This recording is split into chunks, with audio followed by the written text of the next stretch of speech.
दोस्तों चलिए आज की वीडियो शुरू करते हैं। दोस्तों वीडियो शुरू करने से पहले मैं आपको एक बात बता दूं कि आपने अभी तक हमारे इस चैनल को सब्सक्राइब नहीं किया हो तो नीचे पर आपको ग्रीन बटन में सब्सक्राइब करके लिखा रहा होगा, इसके ऊपर क्लिक कर लीजिए और साइड में नोटिफिकेशन बेल भी आएगा, उसको भी क्लिक कर लें ताकि आपको मिल सके हमारे अगले वीडियो की नोटिफिकेशन सबसे पहले और आप कुछ नया नया सीख सके।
Hello students, good morning. તો વિદ્યાર્થી મિત્રો, બાયોલોજી વર્લ્ડની અંદર તમારું સ્વાગત છે। હવે વિદ્યાર્થી મિત્રો, આજે આપણે બાયોલોજીનો અભ્યાસ કરશું। તો ધોરણ 11ની અંદર જે વિદ્યાર્થીઓએ પ્રવેશ મેળવ્યો છે તેના માટે આજે આપણે ધોરણ 11ની આજે શરૂઆત કરી છે। તો વિદ્યાર્થી મિત્રો, પહેલાં તો આપણે જોઈએ કે જે આ બાયોલોજી શબ્દ છે તો બાયોલોજીની અંદર શેનો અભ્યાસ કરવામાં આવે છે। તો પહેલાં તો આપણે બાયોલોજીનો મતલબ સમજવો પડે વિદ્યાર્થી મિત્રો। તો આપણે જોઈએ જેમ કે બાયોલોજી। તો વિદ્યાર્થી મિત્રો, બાયોલોજીમાં બે શબ્દ છે, એક બાયોસ અને બીજું લોગસ। તો વિદ્યાર્થી મિત્રો, બાયોસ मतलब કે લાઈવ, જીવંત, અને લોગસ मतलब કે અભ્યાસ। તો એનો મતલબ એમ વિદ્યાર્થી મિત્રો કે જીવંત વસ્તુનો અભ્યાસ કરવો એટલે કે સજીવનો અભ્યાસ કરવો તેને બાયોલોજી કહેવામાં આવે છે। તો વિદ્યાર્થી મિત્રો, આપણે બાયોલોજીની અંદર પહેલાં તો આપણે એ ખબર પડવી જોઈએ કે બાયોલોજીની અંદર વિદ્યાર્થી મિત્રો આપણે કેનો અભ્યાસ કરશું। તો કે બાયોલોજીની અંદર આપણે સજીવો વિશે અભ્યાસ કરશું। મતલબ કે જે વસ્તુ સજીવમાં ગણાશે એ બધાનો અભ્યાસ આપણે વિદ્યાર્થી મિત્રો બાયોલોજીની અંદર કરવાનો છે। તો જેમ કે આપણે જોઈએ કે નિર્જીવ ઘટકોનો અભ્યાસ કેમાં કરવાનો છે, તો કે નિર્જીવ ઘટકોનો અભ્યાસ તમારે ફિઝિક્સ અને કેમિસ્ટ્રીમાં કરવાનો છે, જ્યારે સજીવ ઘટકોનો અભ્યાસ તમારે બાયોલોજી સબ્જેક્ટની અંદર કરવાનો છે।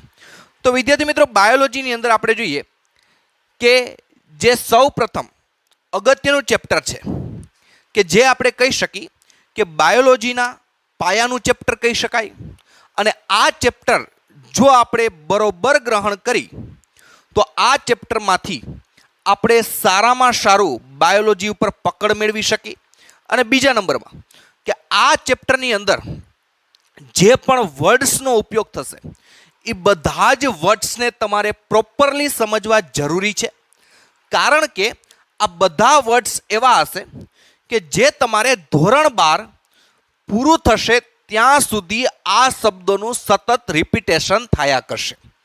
એટલે કે આ ચેપ્ટર જે આપણે આજે અભ્યાસ કરવાના છીએ એ ચેપ્ટરનો એકદમ શાંતિથી, સ્થિર મગજથી અને એકદમ તમારું જે ફોકસ છે એ ફોકસ જરાય જવું ન જોઈએ। અને એમાંથી તમારે જે વર્ડ સમજવાના છે એ બધા વર્ડ્સને બરોબર સમજીને ચાલવાના છે। તો વિદ્યાર્થી મિત્રો, તમને બાયોલોજી એકદમ ઇઝી લાગશે। તો બાયોલોજીને ઇઝી બનાવવા માટે પહેલાં તો આપણે જે ચેપ્ટર નંબર 8 ચાલુ કરશું ધોરણ 11ની અંદર। ચેપ્ટર નંબર 8ની જે આપણો ચેપ્ટર છે ચેપ્ટર નંબર 8, એ ચેપ્ટર નંબર 8ની અંદર આપણે અભ્યાસ કરવાનો છે કોષ એ જીવનનો એકમ છે, તેના વિશે અભ્યાસ કરવાનો છે। અને આ ચેપ્ટર છે તે આપણા માટે ખૂબ અગત્યનું છે, કારણ કે નીટ માટે પણ આ ચેપ્ટર ખૂબ અગત્યનું છે। નીટમાં પણ લગભગ આ ચેપ્ટરમાંથી ઓછામાં ઓછા આપણે એમ કહી શકીએ કે 3 થી 4 MCQ જેવા આ ચેપ્ટરની અંદરથી પૂછાય છે। તો વિદ્યાર્થી મિત્રો આપણે બબ્બે લેક્ચર આવશે. અત્યારે શરૂઆતમાં તમારે બુક્સના જ લેક્ચર આવશે. એમ માનો કે લગભગ 1 અઠવાડિયા સુધી તમારા બુક્સના લેક્ચર આવશે. અને જેવા બુક્સના લેક્ચર 1 અઠવાડિયા થઈ ગયા પછી થોડુંક આગળ બુક્સ ચાલી જશે એનસીઈઆરટીની. ત્યારબાદ આપણે નીટના લેક્ચર સ્ટાર્ટ કરશું, જેથી તમે એને સરળતાથી સમજી શકો. તો નીટના લેક્ચર પણ અલગ આવશે, બુક્સના લેક્ચર પણ અલગ આવશે. પણ વિદ્યાર્થી મિત્રો, આ જે આપણે બુક્સ સમજતા હોય ત્યારે જે તમારે એક્સ્ટ્રા નોટ આવે છે, જે તમને એમ લાગે કે બુક્સની અંદર એ વર્ડ્સ નથી, એ એક્સ્ટ્રા વસ્તુ તમારે તમારી બુક્સની અંદર રાખવાની છે.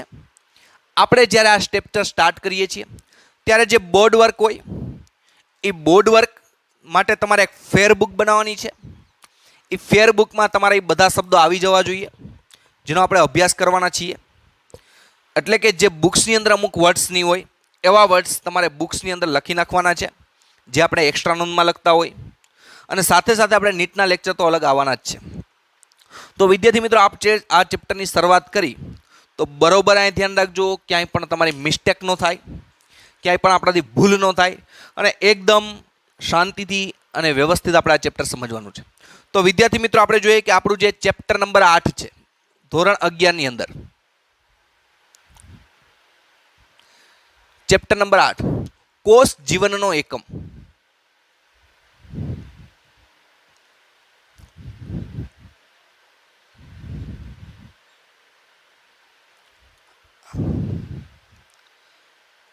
તો વિદ્યાર્થી મિત્રો, આપણું જે ચેપ્ટર નંબર 8 છે તેનું નામ છે કોષ જીવનનો એકમ. મેં તમને પહેલાં પણ કીધું કે આ ચેપ્ટર નંબર 8 આપણે એમ કહી શકીએ બાયોલોજીની પાયાનું ચેપ્ટર છે. જો આ ચેપ્ટર વ્યવસ્થિત આપણે સમજશું તો બીજા ચેપ્ટર ઓટોમેટિકલી આપણે ઇઝી લાગશે. બીજા નંબરમાં કે આ ચેપ્ટરની અંદરથી નીટ માટે પણ ઘણું અગત્યનું છે. લગભગ 4 થી 5 MCQ આમાંથી હોય. એના લેક્ચરો પણ આપણે લગભગ જોઈશું. તો હવે આપણે જોઈએ વિદ્યાર્થી મિત્રો કોષ જીવનનો એકમ. સૌ પ્રથમ આપણે જોઈએ કે જે સજીવો છે, તો આપણે બાયોલોજીની અંદર કેનો અભ્યાસ કરવાનો, તો કે સજીવોનો. તો સજીવ વર્લ્ડ, સજીવનું જે આ વિશ્વ છે, આ સજીવ છે એ શેના બનેલા હોય છે? તો વિદ્યાર્થી મિત્રો, આપણે જોઈએ કે કોઈ પણ સજીવ હોય, પછી નાનો સૂક્ષ્મજીવ હોય, કદાચ વનસ્પતિ હોય, પ્રાણી હોય, આ બધા આપણે ખબર છે વિદ્યાર્થી મિત્રો કેમાં આવે છે? તો કે સજીવની વ્યાખ્યામાં આવે છે. તો જે પણ સજીવની વ્યાખ્યામાં આવતા હોય એ બધા જ સજીવો છે એ કોષોના બનેલા છે. તો આપણે પહેલી વસ્તુ લખી કે બધા જ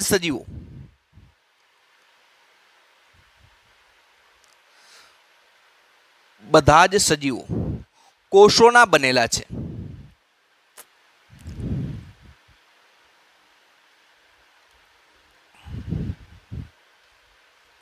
ખાસ ફોકસ કરશું આપણે વિદ્યાર્થી મિત્રો કે પૃથ્વી ઉપર જેટલા પણ સજીવ દેખાય છે એ બધા સજીવ છે કેના બનેલા છે? તો કે કોષના બનેલા છે.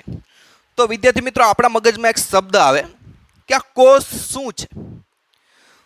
આપને એટલી ખબર પડી ગઈ છે કે પૃથ્વી ઉપર જેટલા પણ સજીવ દેખાય છે, પછી કોઈ પણ સજીવ હોય, નાનો સૂક્ષ્મ જીવ હોય, મનુષ્ય હોય, અથવા બીજા કોઈ પ્રાણીઓ હોય, અથવા તો વનસ્પતિ હોય, કોઈ પણ સજીવ હોય જેને આપણે સજીવની વ્યાખ્યામાં મેલીએ છીએ, એ બધા જ સજીવ છે એ કેના બનેલા છે?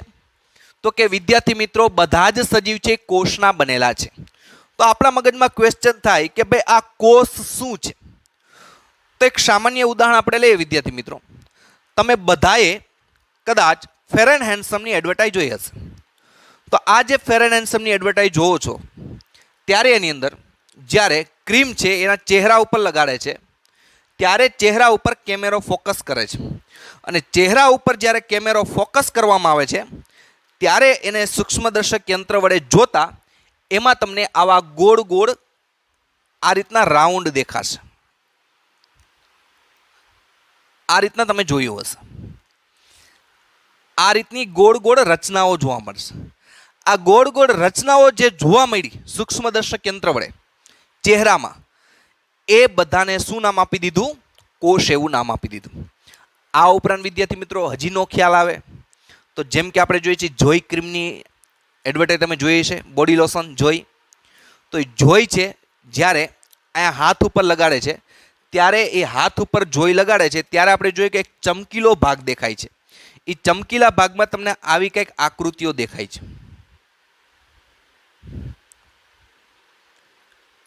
આવી રચનાઓ તમને દેખાય છે. તો આ જે બધી રચનાઓ તમને દેખાય છે વિદ્યાર્થી મિત્રો, એ સજીવ છે, એની અંદરના શું છે? કોષ છે.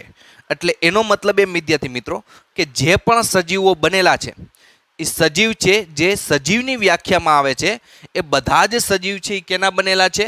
કોષના બનેલા છે. તો આપણે સ્વાભાવિક છે પ્રશ્ન થાય કોષ એટલે શું? તો મેં તમને ઉદાહરણ આપ્યું. ધારો કે વિદ્યાર્થી મિત્રો આપણું શરીર છે, આપણા શરીરની અંદર પણ જ્યારે આપણો આ ગાલ છે, આ ગાલની ઉપર જ્યારે સૂક્ષ્મદર્શક યંત્ર વડે જોવામાં આવશે તો આ ગાલ ઉપર જ્યારે સૂક્ષ્મદર્શક યંત્ર ગોઠવવામાં આવે, આપણા જ ગાલ ઉપર વિદ્યાર્થી મિત્રો, પછી તમારા ગાલ હોય, મારો ગાલ હોય, અથવા તો બીજા કોઈ આપણે વ્યક્તિનો ગાલ લે, કોઈ પણ વ્યક્તિના ગાલ ઉપર જ્યારે સૂક્ષ્મદર્શક યંત્ર વડે જોવામાં આવે તો એના ગાલમાં તમે સૂક્ષ્મદર્શક યંત્ર વડે જોશો એટલે આવા તમને ગોળ ગોળ રચનાઓ જોવા મળશે. તમે જ્યારે સૂક્ષ્મદર્શક યંત્ર વડે કોઈ પણ વ્યક્તિના ગાલનો અભ્યાસ કરો ત્યારે એની અંદર વિદ્યાર્થી મિત્રો જો તમને આવા ગોળ ગોળ રાઉન્ડ જોવા મળે છે, આ જોવા મળે એટલે સમજી લેવાનું કે એનું નામ વૈજ્ઞાનિકોએ શું આપ્યું છે? કોષ એવું નામ આપ્યું છે. તો એ ઉપરાંત કદાચ વિદ્યાર્થી મિત્રો તમે વનસ્પતિનો અભ્યાસ કરો, જેમ કે આપણે કોઈ પણ વનસ્પતિ લઈએ, એ વનસ્પતિની ધારો કે તમે છાલ લઈ આવો, એ વનસ્પતિની છાલ લેશો અને એનો તમે સૂક્ષ્મદર્શક યંત્ર વડે અભ્યાસ કરશો તો એની અંદર પણ તમને આવા ચોકઠાઓ જોવા મળે. જેમ મનુષ્યના ગાલની અંદર તમે સૂક્ષ્મદર્શક યંત્ર ગોઠવો ત્યારે એમાં આવા ગોળ ગોળ રાઉન્ડ જોવા મળે છે, એવી જ રીતે જ્યારે વનસ્પતિની અંદર તમે છાલ લઈને એને સૂક્ષ્મદર્શક યંત્ર વડે તમે અભ્યાસ કરશો ત્યારે તમને આવા ચોરસ આવી રચનાઓ જોવા મળશે. તો આ જે રચનાઓ જોવા મળે એને વનસ્પતિની અંદર પણ શું કહેવાય? કોષ કહેવાય. પ્રાણીની અંદર તમે સૂક્ષ્મદર્શક યંત્ર વડે જુઓ આવી ગોળ ગોળ રચનાઓ જોવા મળે એને પણ શું કહેવાય? કોષ કહેવાય. તો આમ જ્યારે સજીવનો સૂક્ષ્મદર્શક યંત્ર વડે અભ્યાસ કરવામાં આવે છે, જેમ કે આપણે ગાલનું ઉદાહરણ જોયું, ગાલ ઉપર જ્યારે સૂક્ષ્મદર્શક યંત્ર વડે ફોકસ કરવામાં આવશે ત્યારે એમાં ગોળ ગોળ રાઉન્ડ જોવા મળે, આવા રાઉન્ડ જોવા મળશે, ગોળ ગોળ રચનાઓ જોવા મળશે. આ રચનાને શું નામ આપી દીધું? કોષ. જેમ કે વિદ્યાર્થી મિત્રો આ એક રચના બની છે, આ રચનાને આપણે શું નામ આપી દીધું વૈજ્ઞાનિકે? માર્કલ. તો ત્યારથી આપણે આને શું ઓળખીએ છીએ? માર્કલ તરીકે ઓળખીએ છીએ. એ રીતના આપણે જોઈએ કે જ્યારે સૂક્ષ્મદર્શક યંત્ર વડે સજીવના ગાલનો અભ્યાસ કરવામાં આવ્યો હોય અથવા તો વનસ્પતિની છાલનો અભ્યાસ કરવામાં આવ્યો હોય ત્યારે એમાં માનવ ગાલનો અભ્યાસ કર્યો તો ગોળ ગોળ રાઉન્ડ જોવા, આ રીતના રાઉન્ડ જોવા મળ્યા, જેને કોષ નામ આપી દીધું. અને વનસ્પતિની અંદર જુઓ તો આવા ચોકઠાઓ જોવા મળે, જેને શું કહેવામાં આવે છે? કોષ કહેવામાં આવે છે. તો વિદ્યાર્થી હવે તમે મેં કહ્યું બધા કે બધા જ સજીવો છે એ કેના બનેલા છે? બરોબર ફોકસ કરવાનું છે આ શબ્દ ઉપર. તો કે બધા જ સજીવ છે એ કેના બનેલા છે? કોષના બનેલા છે. હવે વિદ્યાર્થી મિત્રો આપણે જોઈએ કે આ કોષના આધારે સજીવના બે પ્રકાર પડે છે. આપણે જોઈએ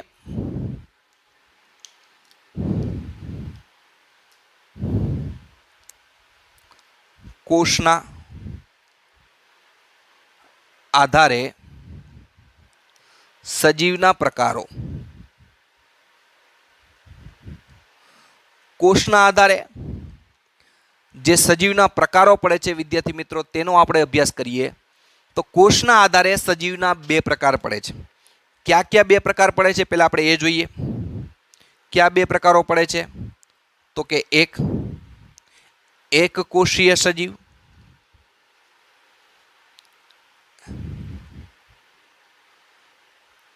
એક કોષીય સજીવ અને બીજું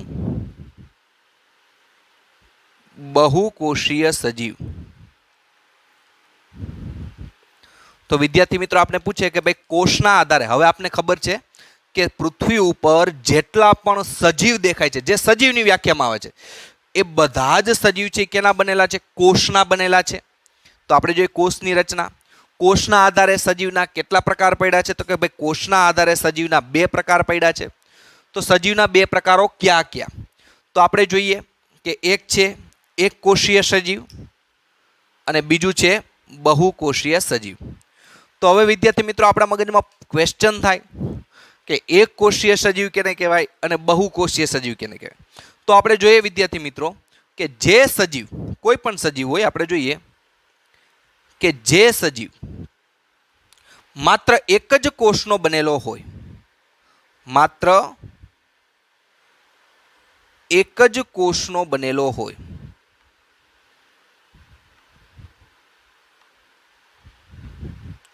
જે સજીવ માત્ર એક જ કોષનો બનેલો હોય તેને એક કોષીય સજીવ કહે છે. તેને એક કોષીય સજીવ કહે છે. બરોબર ધ્યાન રાખજો વિદ્યાર્થી મિત્રો, એક કોષીય સજીવ કેને કહેવાય? કે જે સજીવ માત્ર કેટલા કોષનો બનેલો હોય? એક જ કોષનો બનેલો હોય, તો એવા સજીવને એક કોષીય સજીવ કહેવાય. તો આપણે બે વસ્તુ પર ફોકસ કરશું કે જે સજીવ માત્ર કેટલા કોષનો બનેલો હોય? એક જ કોષનો બનેલો હોય, તેવા સજીવને વિદ્યાર્થી મિત્રો શું કહેવાય? તો કે એક કોષીય સજીવ કહેવાય.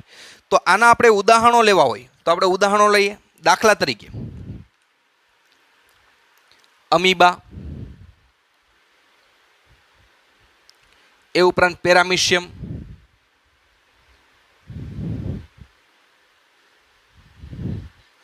અમીબા છે, પેરામિશિયમ છે, એ ઉપરાંતમાં બેક્ટેરિયા,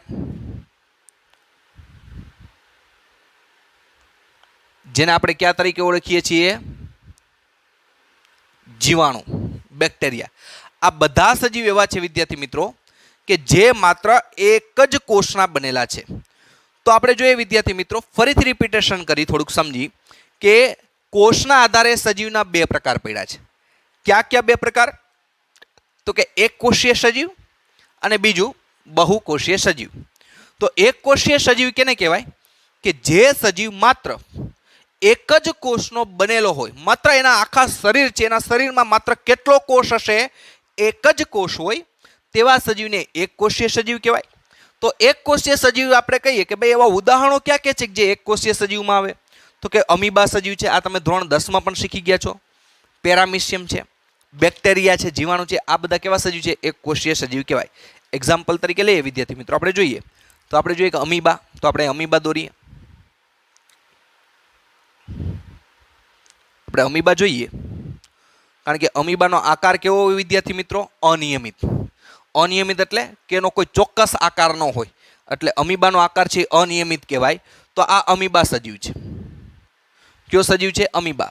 અમીબા દેખાવમાં આવો જ લાગે. હવે વિદ્યાર્થી મિત્રો, આ અમીબા છે તે એક કોષીય સજીવ છે. હવે એક વસ્તુ વિદ્યાર્થી મિત્રો ખાસ યાદ રાખજો કે જ્યારે સજીવ એક કોષનો બન્યો હોય ત્યારે સજીવ જેવા આકારનો દેખાતો હશે એવા જ આકારનો એનો કોષ હશે. બરોબર વિદ્યાર્થી મિત્રો, મારા શબ્દને સમજજો કે જ્યારે કેવો સજીવ હોય? એક કોષીય સજીવ હોય ત્યારે એ સજીવનો જેવો આકાર હશે એવો જ આકાર એના કોષનો પણ હશે. એટલે કે આવા જ આકારનો એ કોષ થઈ ગયો. તો આને કેવો સજીવ કહેવાય વિદ્યાર્થી મિત્રો? એક કોષીય સજીવ તરીકે ઓળખી શકાય. એ ઉપરાંત વિદ્યાર્થી મિત્રો આપણે જોઈએ તો આપણે કહી શકીએ કે ભાઈ અમીબાના સજીવ છે એ કેવો છે? તો કે એક કોષીય છે. એક કોષીય શું કામ? કારણ કે વિદ્યાર્થી મિત્રો તે માત્ર કેટલા કોષનો બન્યો છે? તો કે એક જ કોષનો બન્યો છે. એક જ કોષનો બન્યો છે એટલે એક કોષીય સજીવ છે. તો આ જે એક કોષીય સજીવ છે અમીબા, એનો આકાર કેવો છે? તો કે બે અનિયમિત આકાર છે. તો જ્યારે સજીવ એક જ કોષનો બનેલો હોય ત્યારે જેવા આકારનો તમે બહારથી એને જોવો છો એવા જ આકારનો એનો કોષ હોય. એ ઉપરાંત વિદ્યાર્થી મિત્રો આપણે પેરામિશિયમ જોઈએ. આ પેરામિશિયમ, ધારો કે પેરામિશિયમ શબ્દ સજીવ છે.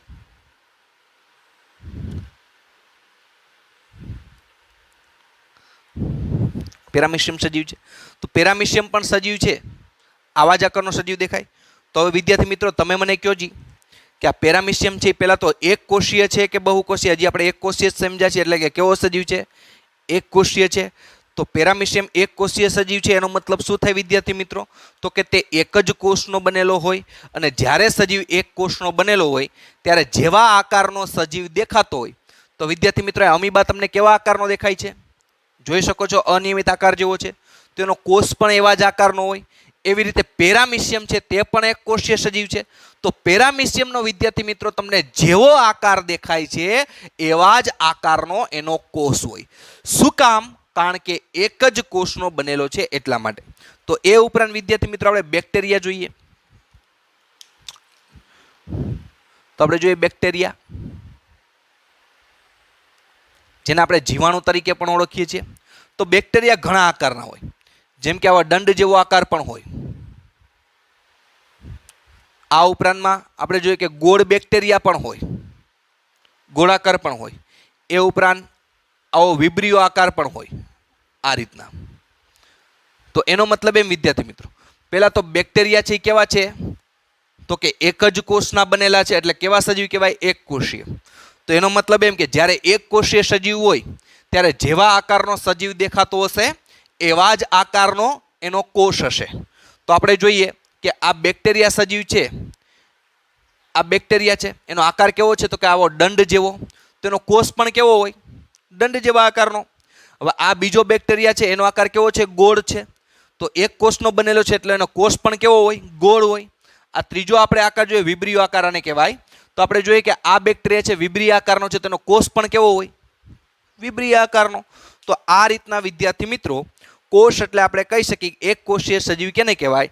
તો કે જે સજીવ માત્ર એક જ કોષના બનેલા હોય તેને એક કોષીય સજીવ કહેવાય. હવે એના ઉદાહરણો પણ લખીએ આપણે, અમીબા, પેરામિશિયમ અને બેક્ટેરિયા. અને એક વસ્તુ વિદ્યાર્થી મિત્રો યાદ રાખવાનો કે જ્યારે સજીવ માત્ર એક જ કોષનો બનેલો હોય ત્યારે જેવા આકારનો સજીવ દેખાતો હશે એવા જ આકારના એના કોષ પણ હોય છે. હવે વિદ્યાર્થી મિત્રો આપણે જોઈએ આ વાતથી એક કોષીય સજીવ. તો હવે આપણે બીજો પ્રકાર જોઈએ બહુકોષીય સજીવ. તો બહુકોષીય સજીવ કેને કહેવાય? કે જે સજીવ એક કરતા વધુ કોષોનો બનેલો હોય તેવા સજીવને બહુકોષીય સજીવ કહેવાય. પહેલા આપણે વ્યાખ્યા લખી લઈએ, પછી આપણે ડીપમાં સમજીએ. હવે આપણે જોઈએ કે જે સજીવ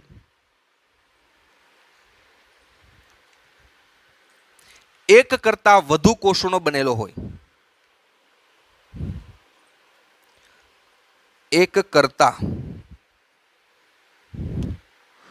વધુ કોષોનો બનેલો હોય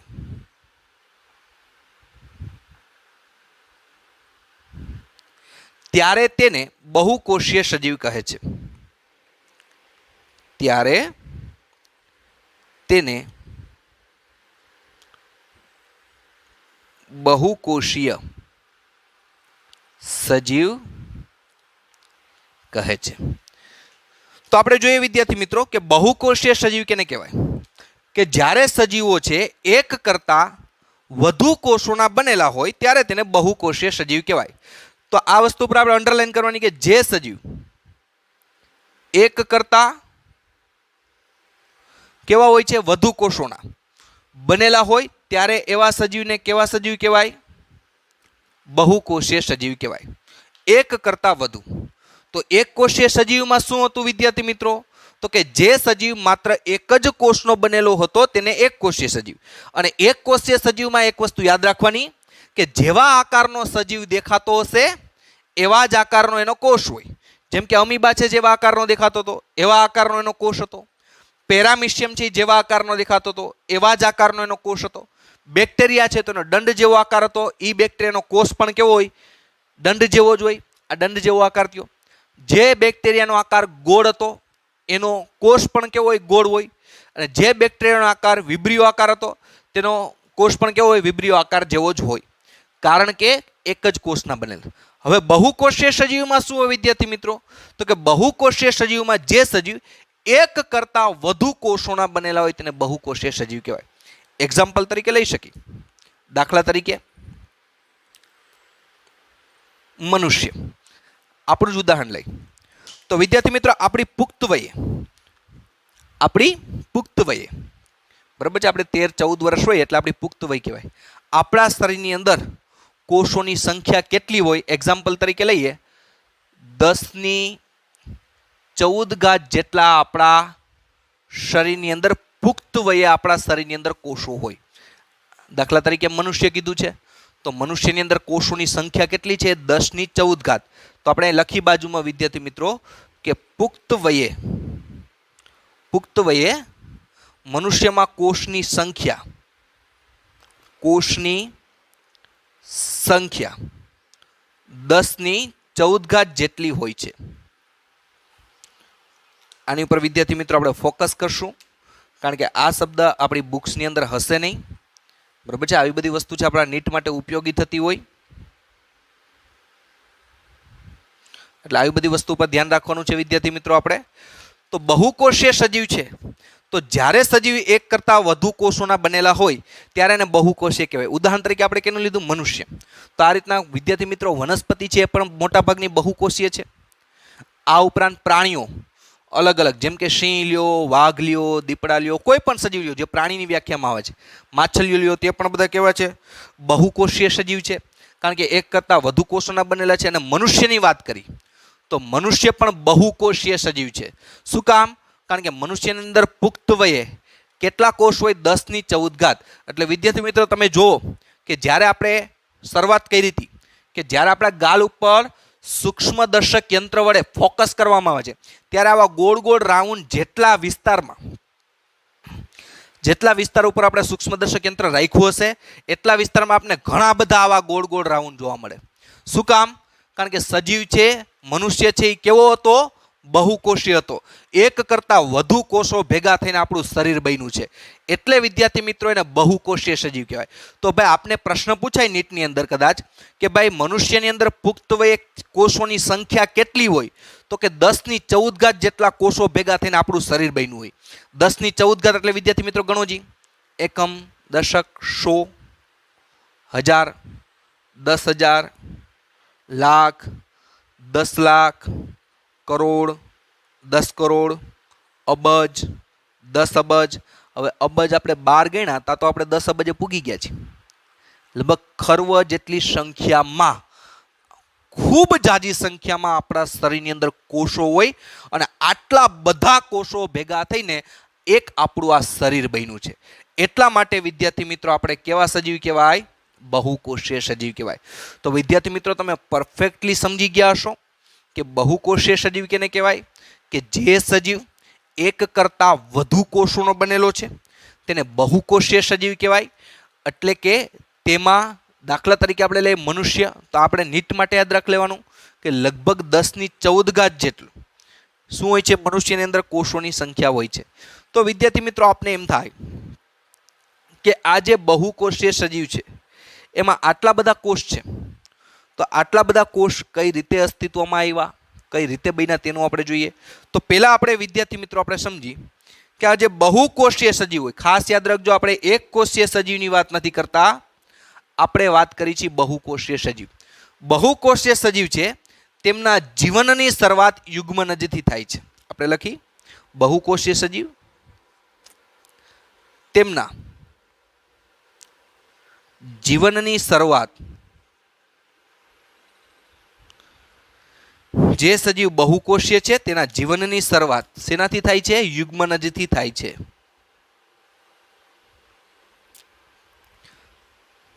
જે સજીવ બહુકોષીય છે તેના જીવનની શરૂઆત યુગ્મનજથી થાય છે. તો વિદ્યાર્થી મિત્રો આપણા મગજમાં ક્વેશ્ચન થાય કે બહુકોષીય સજીવ છે, જે પણ બહુકોષીય સજીવની વ્યાખ્યામાં આવતા હશે એ બહુકોષીય સજીવ છે તેમના જીવનની શરૂઆત ક્યાંથી થાય? યુગ્મનજથી થાય. તો આપણા મગજમાં ક્વેશ્ચન થાય વિદ્યાર્થી મિત્રો, યુગ્મનજ એટલે શું? સ્વાભાવિક છે આપણા મગજમાં ક્વેશ્ચન થાય કે યુગ્મનજનો મતલબ શું થાય, કેને યુગ્મનજ કહેવામાં આવે છે?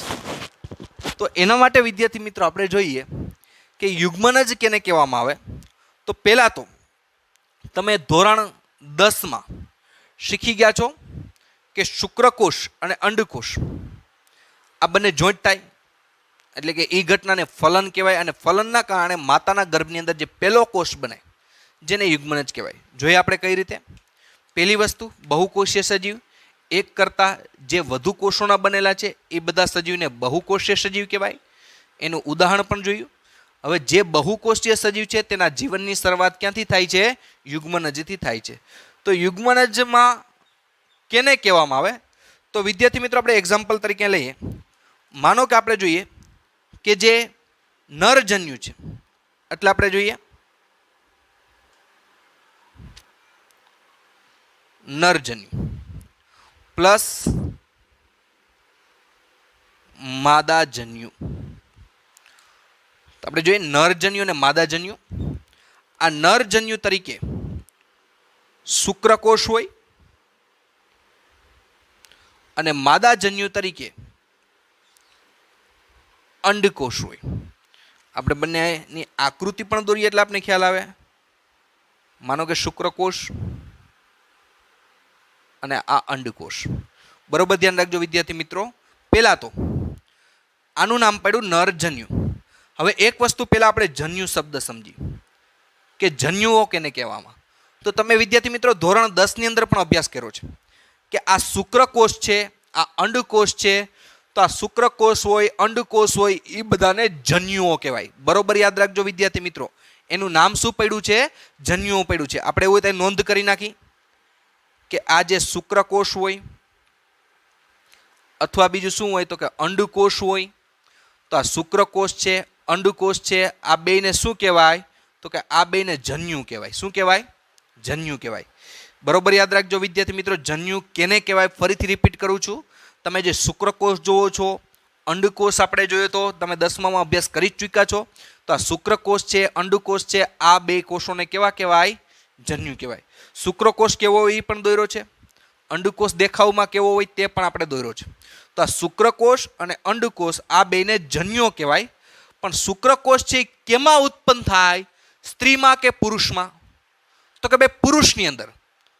એટલા માટે પુરુષને નર કહેવાય, એટલે શુક્રકોષનું નામ પડ્યું નરજન્યુ. તો અંડકોષને વિદ્યાર્થી મિત્રો શું કહેવાય તો કે જન્યુ જ કહેવાય. પણ કેની અંદર ઉત્પન્ન થાય? સ્ત્રીઓની અંદર. સ્ત્રીઓને શું કહેવાય? માદા. એટલે એનું શું નામ પાડી દીધું?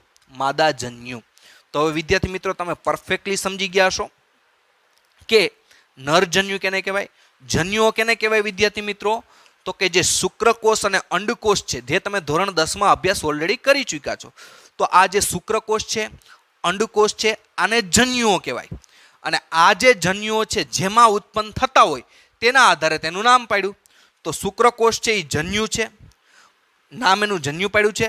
તો આ જન્યુ છે કેમાં ઉત્પન્ન થાય? પુરુષોમાં. એટલે એનું આખું નામ પાડી દીધું નરજન્યુ. શુક્રકોષને નરજન્યુ કહેવાય. અંડકોષ છે તે શું છે? જન્યુ છે. પણ અંડકોષ ઉત્પન્ન કેમાં થાય તો કે સ્ત્રીઓની અંદર. એટલે એનું નામ પાડી શું દીધું? માદાજન્યુ એવું નામ પાડ્યું. તો વિદ્યાર્થી મિત્રો આ શુક્રકોષ અને અંડકોષ આ બે ભેગા થાય. યાદ રાખજો વિદ્યાર્થી મિત્રો, શુક્રકોષ અને અંડકોષ આ બંને ભેગા થાય. આ બંને ભેગા થાય એ ઘટનાને કહેવાય ફલન. બધા શબ્દો યાદ રાખવા જરૂરી છે વિદ્યાર્થી મિત્રો. ફલન અથવા એને બીજું કહેવાય જન્યુ યુગ્મન. બે શબ્દ યાદ રાખવા જરૂરી છે વિદ્યાર્થી મિત્રો. આ શુક્રકોષ અને અંડકોષ, આ શુક્રકોષ છે એ નરજન્યુ છે, અંડકોષ છે તે માદાજન્યુ છે. આ બંને જન્યુ કોષો ભેગા થાય, એ ભેગા થઈ ઘટનાને ફલન કહેવાય. અને બીજું યુગ્મન એટલે જોડાણ. યુગ્મન એટલે શું થાય? જોડાણ. કેનું જોડાણ થયું તો કે શુક્રકોષ અને અંડકોષ. તો એને શું કહેવાય? જન્યુ કહેવાય કે નહીં વિદ્યાર્થી મિત્રો? એટલે બીજું નામ પાડ્યું એનું જન્યુ યુગ્મન. જન્યુ એટલે કે શુક્રકોષ અને અંડકોષ એ બેને જન્યુ કહેવાય. અને આ બે જન્યુ જોડાણા એટલે યુગ્મન.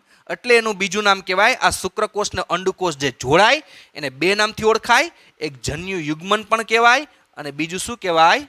ફલન પણ કહેવાય.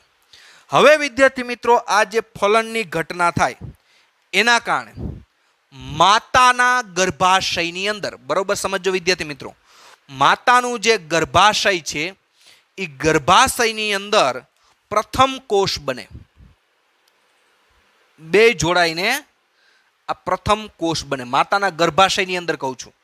માતાના ગર્ભાશયની અંદર જે પ્રથમ કોષ બને, આ પ્રથમ કોષનું વૈજ્ઞાનિકે નામ આપ્યું છે યુગ્મનજ. કે જે યુગ્મનજ છે તો યુગ્મનજનો મતલબ શું થાય તો કે સજીવના જીવનનો પ્રથમ કોષ. એટલે કે માતાના ગર્ભાશયની અંદર જ્યારે શુક્રકોષ અને અંડકોષ જોડાય એટલે કે ફલનની ઘટના કહેવાય અથવા તો જન્યુ યુગ્મન કહેવાય. અને માતાના ગર્ભાશયની અંદર જે પહેલો કોષ બન્યો, જેને શું કહેવાય? યુગ્મનજ અથવા તો ફલિતાંડ. શું કામ? તો કે યુગ્મનજ શું કામ કહેવાય?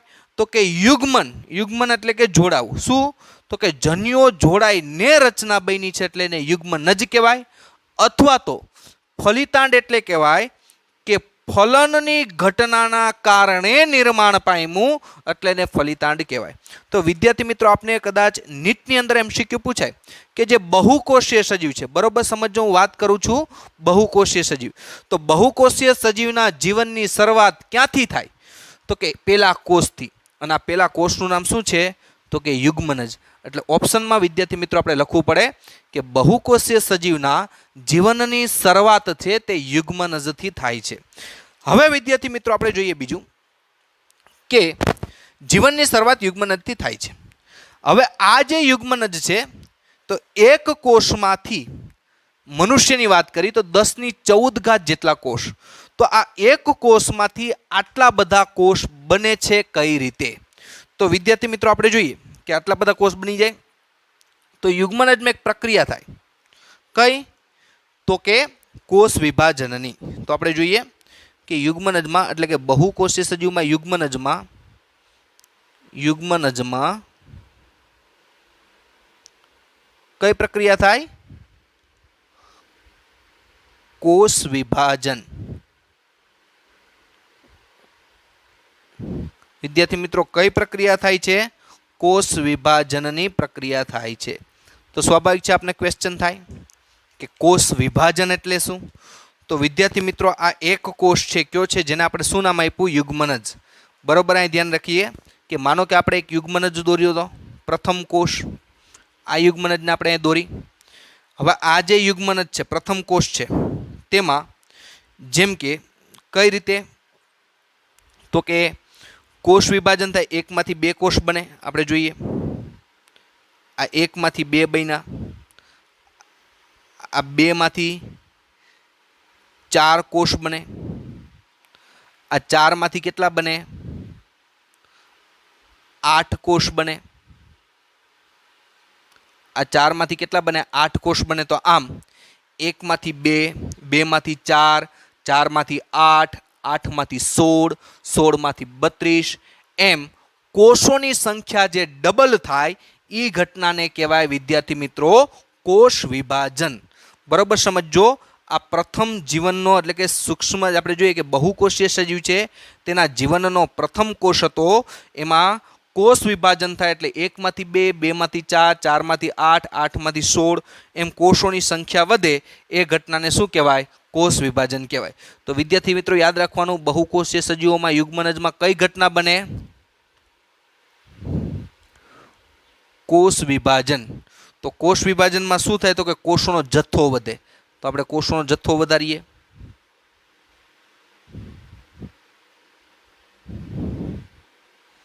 તો આ જોઈ શકો છો, આ ઘણા બધા કોષ બને છે ગોળ ગોળ. તો વિદ્યાર્થી મિત્રો, આ કોષોનો જથ્થો બન્યો કઈ ઘટનાના કારણે? તો કે કોષ વિભાજનના કારણે આટલા બધા કોષો છે તે બની જાય છે. તો કોષ વિભાજનના કારણે આટલા બધા કોષો બને એ ઘટનાને શું કહેવાય? કોષ વિભાજન. તો વિદ્યાર્થી મિત્રો, અત્યારે જે આપણે અભ્યાસ કરવાનો છે કે આ એક કોષમાંથી આખો દેહ કેમ બની જાય, આખું શરીર કેનું બની જાય? પેલો કોષ જેનું નામ શું હતું? યુગ્મનજ. તો એક દેહમાંથી આખું શરીર બની જાય તો એના માટે પહેલાં આપણે જોવું પડે કે જે સજીવના જીવનનો આટલા બધા કોષ બને આપણા શરીરની અંદર, કેટલા? 10⁴ જેટલા. પણ એના ક્યાંક પેલો કોષ તો એક બન્યો હોય ને, એ પેલા કોષને શું કહેવાય? યુગ્મનજ. ક્યાં બને? માતાના ગર્ભાશયની અંદર. તો આ જે યુગ્મનજ છે તેમાં શું થાય? કોષ વિભાજન થાય. કોષ વિભાજન એટલે શું? તો કે કોષોની સંખ્યા ડબલ થવી. એકમાંથી કેટલા બને? 2 બને. આ 2માં પાછું વિભાજન થાય એટલે 2માંથી કેટલા થઈ જાય? 4 થઈ જાય. આ 4નું પાછું વિભાજન થાય એટલે 4માંથી કેટલા બને? 8. એ 8નું પાછું વિભાજન થાય એટલે 8માંથી 16. આ ઘટનાને કોષ વિભાજન કહેવાય. તો ત્યારબાદ વિદ્યાર્થી મિત્રો આપણે જોઈએ કે આ જે કોષ વિભાજન છે, કોષ વિભાજનમાં એક ઘટના બને જેનું નામ છે કોષ વિભેદન. તો આપણે જોઈએ કે કોષ વિભાજન પછી કોષોનો જથ્થો વધી જાય પછી કોષ વિભાજન પછી કોષ વિભેદન દ્વારા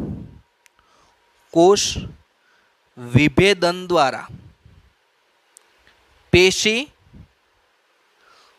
અંગ અને અંગતંત્રના નિર્માણ દ્વારા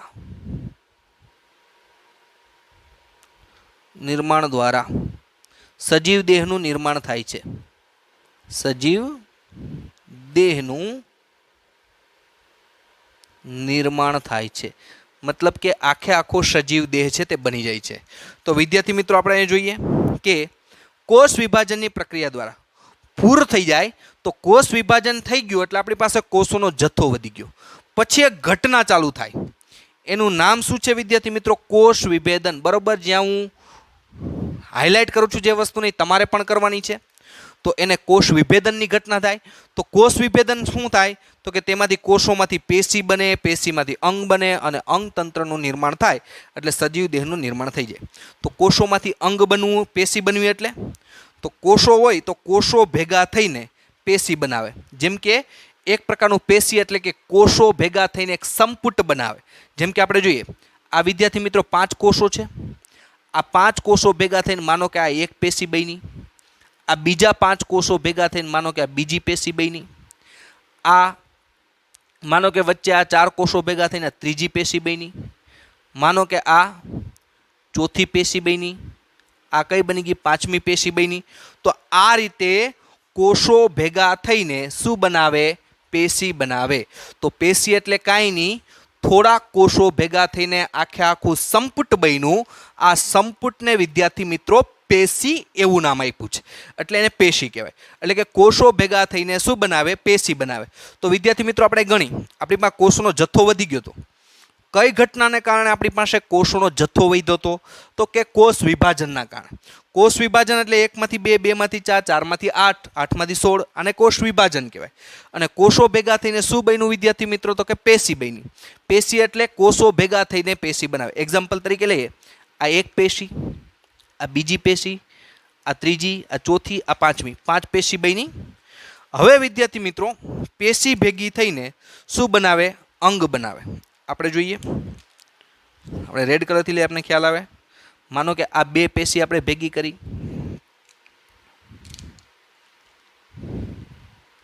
આ 2 પેશી ભેગી કરી, 1 ને 2, આ 2 પેશી ભેગી થઈને એક અંગ બન્યું, આ બીજી 3 પેશી ભેગી થઈને બીજું અંગ બન્યું.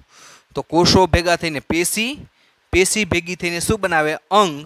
અને આપણે જોઈએ અંગતંત્ર. અંગતંત્ર એટલે જેમ કે આપણા ફેફસા, હૃદય, કિડની, આ બધું અંગતંત્ર કહેવાય. તો કોષોમાંથી પેશી, પેશીમાંથી અંગ અને જુદા જુદા અંગો ભેગા થઈને અંગતંત્રનું નિર્માણ થઈને આખે આખા સજીવ દેહનું નિર્માણ થાય છે. તો હવે વિદ્યાર્થી મિત્રો આપણે સમજીએ એક્ઝામ્પલ તરીકે, તમને ખ્યાલ આવે કે આ એક કોષ હતો, એમાંથી ઘણા બધા કોષ બન્યા. એમાં આપણે એક્ઝામ્પલ તરીકે લઈએ માત્ર 100 કોષ. ખરેખર કોષ હોય કેટલા? 10⁻14 જેટલા. પણ આપણે સમજવા માટે લઈએ 100 કોષ.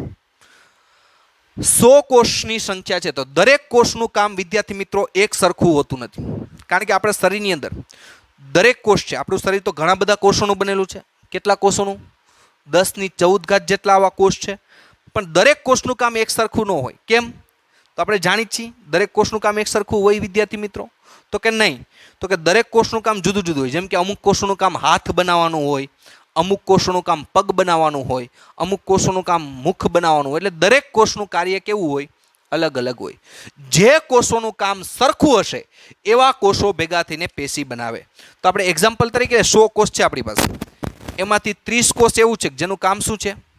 બંને હાથ બનાવવાનું. બીજા 30 કોષ એવા છે જેનું કામ શું છે? બંને પગ બનાવવાનું. અને માનો કે આપણે જોઈએ કે માનો કે ત્રીજા 30 કોષ છે, તેનું કામ છે આપણે જોઈએ માનો કે મુખ બનાવવાનું, આપણે ચહેરો બનાવવાનું. અને માનો કે 10 કોષ છે તો અન્ય અંગો બનાવવાનું. તો વિદ્યાર્થી મિત્રો જો આપણી પાસે એક્ઝામ્પલ તરીકે લીધું છે, કારણ કે 10⁻14 જેટલા કોષો લઈ તો આપણે સમજવું અઘરું પડે, એટલા માટે આપણે 100 કોષનું ઉદાહરણ લીધું. તો 100 કોષમાં દરેક કોષનું કામ અલગ અલગ છે કે નહીં? હા. 30 કોષનું કામ હાથ બનાવવાનું, 30 કોષનું કામ પગ બનાવવાનું, 30નું કામ મુખ બનાવવાનું અને 10નું કામ અન્ય અંગો બનાવવાનું. તો દરેક કોષનું કામ અલગ અલગ છે.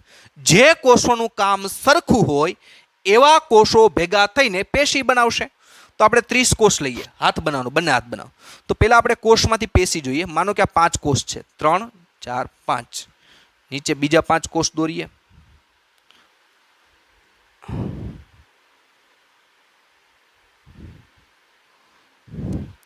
અને એની નીચે ત્રીજા 5 કોષ દોરીએ. તો આપણે જોઈએ આ બાજુ પણ આપણે દોરીએ આ 5 કોષો, 5 કોષોનો સમૂહ બન્યો. હવે વિદ્યાર્થી મિત્રો તમે જોઈ શકો કે આ 5 કોષોનો સમૂહ છે. તો આ એક પેશી, સમજાય છે પેશી એટલે? આ બીજા 5 કોષોનો સમૂહ એટલે બીજી પેશી, ત્રીજા 5 કોષોનો સમૂહ એટલે આ ત્રીજી પેશી, આ ચોથી પેશી, આ પાંચમી અને આ છઠ્ઠી. તો આપણી પાસે કેટલી પેશી થઈ? 6 પેશી. તો કોષો ભેગા થઈને જે સંપુટ બનાવે એ સંપુટને વિદ્યાર્થી મિત્રો શું કહેવાય? પેશી કહેવાય. તો કોષ વિભાજન પછી શું બને?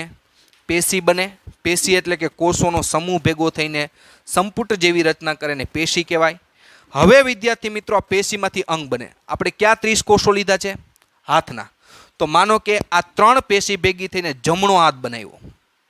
આ પેશીઓ ભેગી થઈ ગઈ, જમણો હાથ બનાવ્યો. અને આ માનો કે જોઈને આપણે જોઈએ કે શું બનાવ્યું? 3 પેશી ભેગી થઈને ડાબો હાથ બનાવ્યો. તો હવે આ હાથ પગ અંગ કહેવાય કે ન કહેવાય? તો કે હા. તો કે જમણો હાથ, ડાબો હાથ, તો પેશીમાંથી શું બન્યું? અંગ બન્યું. હવે આવા અંગો ભેગા થઈને આખું તંત્ર બનાવે એટલે કે અંગતંત્ર. તો આ રીતે કોષ વિભેદન કેને કહેવાય વિદ્યાર્થી મિત્રો? શબ્દ સમજો, કદાચ નીટમાં એમસીક્યુમાં પૂછાય. તો કે પેશી, કોષોમાંથી પેશી, પેશીમાંથી અંગ અને અંગમાંથી અંગતંત્રની જે ઘટના બને છે ક્રમશઃ, કારણ કે પહેલા કોષો જ બને. જો વિદ્યાર્થી મિત્રો ઝાઝા બધા કોષો ન હોય તો કોઈ દિવસ પેશી બને? તો કે નહીં. શું કામ? કારણ કે પેશીનો મતલબ શું? કોષોનો સમૂહ ભેગો થઈને પેશી કહેવાય. તો પેશી તો જ બને જો ઝાઝા બધા કોષો હોય.